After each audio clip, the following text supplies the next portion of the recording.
afternoon, F-Zero fans. Today, I have an exciting announcement. What you're seeing is the first ever real gameplay of F-Zero GX using the Hyper Def Anchor. This is, as the name implies, the super form of the Def Anchor that debuted in the F-Zero anime about halfway into its runtime, and subsequently in F-Zero Climax. The 3D model was designed by Chemical, as were the rest of the Climax cars. And in fact, thus far, he is the only person to be able to custom sculpt and get working custom vehicles for F-Zero GX. So, a huge shout out to him. Arigatou gozaimashita. Just getting right into this gameplay, the game data I'm using for this footage is CV, which means this Hyper Def Anchor is scaled off its original counterpart. Its acceleration is 0.38, equal to the original counterpart, and its top speed at 100% machine setting is 1122, 4 kmh higher than the original Def Anchors. Now, the reason this might be significant is, of all the cars with a secret form in Climax, those being Blue Falcon GT and Dragon Bird GT, both are 4 kilometers faster than their original counterpart. However, for whatever reason, in Climax, Hyper Def Anchor is a weird side grade of Def Anchor, and it features about 2 to 4 kilometers less speed, but better drifting capabilities and a slightly stronger body. Now, though this might be controversial, I did go ahead and take the liberty of retconning that nerf and did make it 4 kmh faster, just to keep it in line with all the other GT cars and make it, actually feel powerful. For what it's worth, if Hyper Def Anchor is going to be a rival to Dragon Bird GT, it's going to need that faster speed. It's already dealing with a relatively low acceleration after all. As for the visual stats, they're as follows. 1670 kilograms of weight, body C, boost A, and grip D. Now, if you recall how the original Def Anchor handles, you may be tempted to think that the handling platform here is just utterly terrible. After all, the original Def Anchor, it had a very fickle grip. Like, you'd be turning that thing and you'd like slightly hit the shoulder button, it would veer off toward the wall because it was relying on its high turn tension to have the illusion of grip, when in reality it has a really low traction stat. But that technicality aside, that's not the case here with Hyper Def Anchor.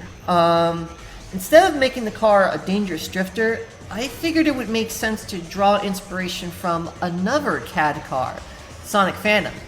The grip here is therefore tuned to be relatively slow when compared to the original, but the traction has been increased significantly. So it's a lot easier to control. The key to handling this car will be how well you can quick turn, which both the original and Hyper Def Anchors specialize in quick turning, in my opinion. In addition, although I lack the skills to really show it off here, this car has a pretty great MPTS, believe me. In addition, the booster was already in A, in CV Plus at least. You will be able to enjoy a significantly stronger booster than the original Def Anchor has. Also, as of note, the car actually has a rather decent snake now. I don't really show it off at any point in this video, but trust me, it can do it. On top of that, it does not lose speed while quick turning. And sorry, if you're wondering, it can't space fly. I tested it. I think it might be because of the lower strafe turn I gave it. Because I wanted to, again, reinforce that feeling of less grip, less turning speed, but you can quick turn if you want to. And the stability is there, so that's the trade-off. Less turning speed, better traction. You might notice at some point, as we're boosting along here, we're reaching very decent speeds in the 17,000 region. This is actually really high for the vanilla game. I think Fat Shark reaches those speeds. One thing astute players might notice is that the camera follows the machine a bit closely. Now, this is unfortunately just unavoidable because the machine's model is the longest of any in the game. That is offset, however. I changed the tilt. I was sneaky with the tilt values. I changed the tilt values so that the back length would be longer, a lot longer than the front length. And this causes the camera to like really zoom out from the car for some reason. You can see this effect in Spark Moon and Buddy Flash as well in the vanilla game. So yeah, that's one change I did. The wall collision is as if the wall collision is actually not scaled off the tilt value for this car. It's a very special quirk of it. For this reason, the car also actually handles well in the air better than it's supposed to. I figured it was more important to have a better feeling camera than to have accurate air mobility, so to speak, which that's the only stat tilt really affects in the game, is air mobility. So that's actually something this car has going for it as opposed to original Death Anchor 2, better air mobility, as a direct result of it needing to have the camera zoom out better.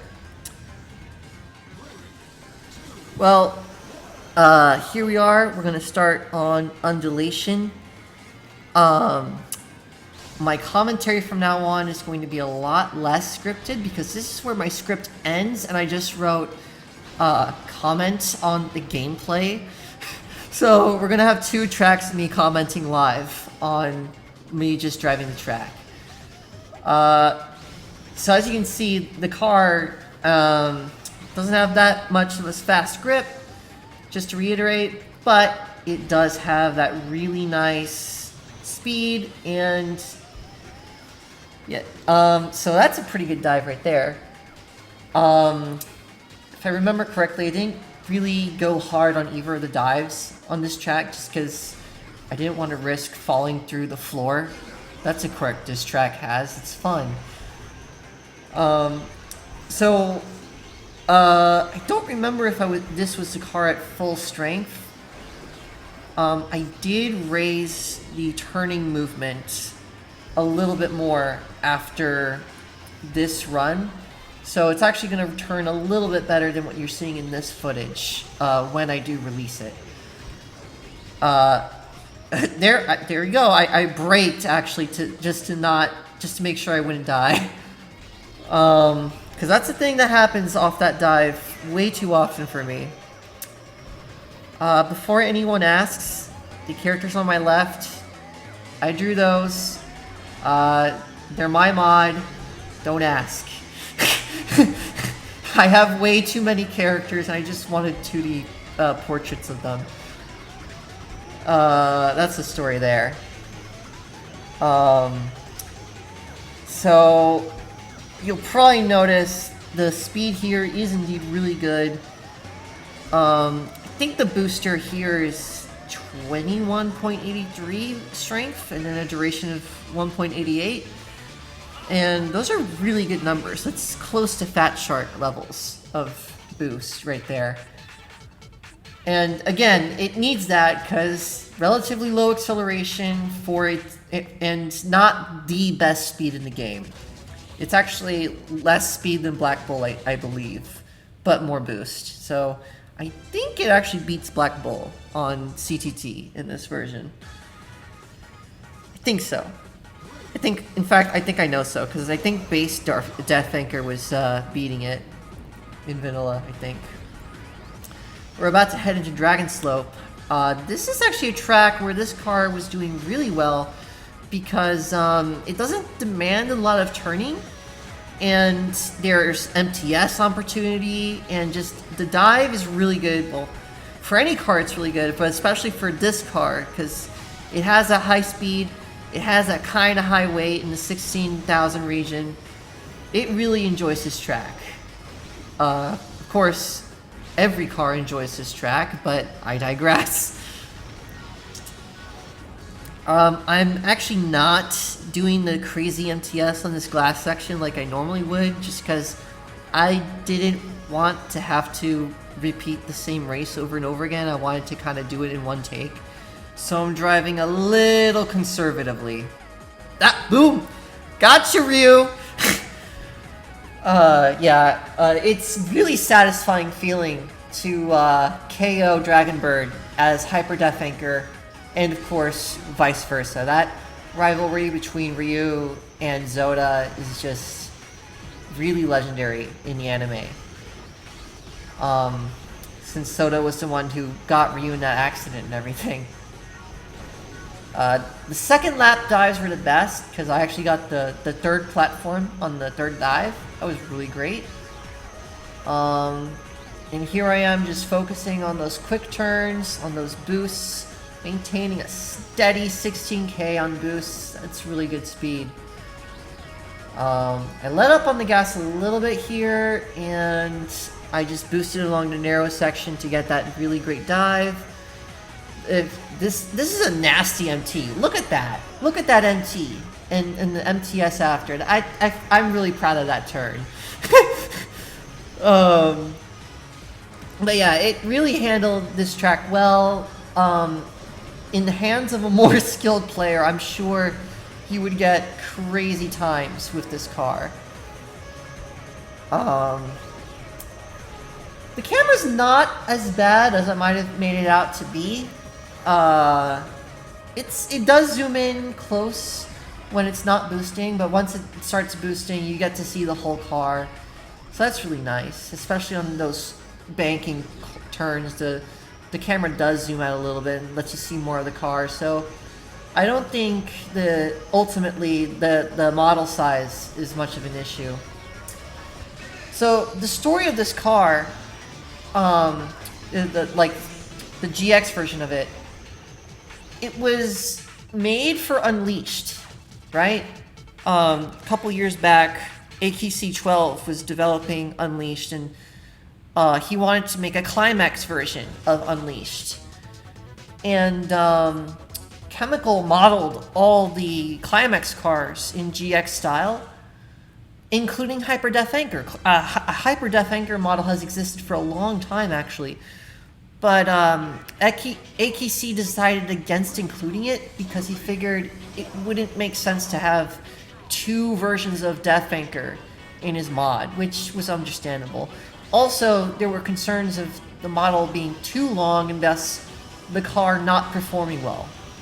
But, oh, look at this dive. That's a really insanely lucky lap 1 dive, and it's the reason, well, I'm not going to give any spoilers, but I did really well this track.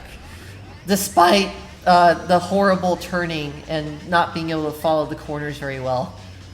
Wall hitting is going to be a theme of this run. But where was I? Yeah. So the car was modeled for Unleashed, but AKC12 decided not to put it in. Concerns about the length and everything. But it turned out, I demonstrated at least, I prototyped tilt values for Hyper Death Anchor, and what I found was that even with accurate tilt values, the car still drove reasonably well. So I actually asked Chemical in Discord if, no, I didn't ask him, but I actually tried to get his scripts. He has a Blender script he uses to export directly to GMA, which is the model file type this game uses. And I tried to export the GMA myself, but man, Blender is just such a complicated program. I couldn't figure out how to export the model myself, let alone make the EMB GMAs, or to, do the prep work to make it work as a proper GMA, get it with the textures working. So it was a lot of work. So again, that's the story of this car. Chemical offered to finish the car himself, and I am just blown away by his kindness. And like, I'm just one guy, really, but I can imagine he also did it for the community too, so I'm really thankful for him in that aspect. Well, at any rate, with the races out of the way, I would like to take this time to once again provide a big thank you to Chemical for finishing and releasing this model. When I first joined the F-Zero community and started asking around about modding, I never thought I'd get to meet and talk to anyone important, let alone get to learn from them and get to make my own mods like I am now. Let alone motivate one of them to finish an asset they had lying around. I am deeply grateful to the F-Zero Nexus for being a great community to hang around in, and for everyone's amazing work in continuing to contribute to this remarkable game. With better possibilities for custom stages being around the corner, and custom cars being all but mastered at this point, the possibilities are nearly limitless, I feel. But for now, that's all for Adrenaline-driven F-Zero TV. That's it, everyone. We'll see you at the next Grand Prix. Goodbye, and remember, when the going gets tough out there, use your heart and boost the fire!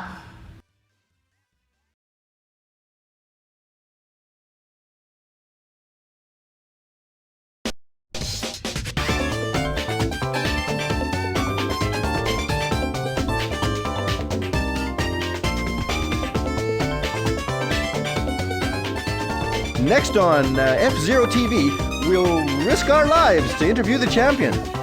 Champion, could we have a few words with you?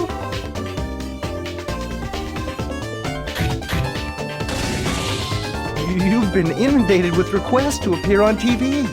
You heard that? Then tell me why they only want me on comedy shows! I see. Thank you for the interview. Unfortunately, it's time to say goodbye on F-Zero TV. Goodbye, everyone, and keep on racing!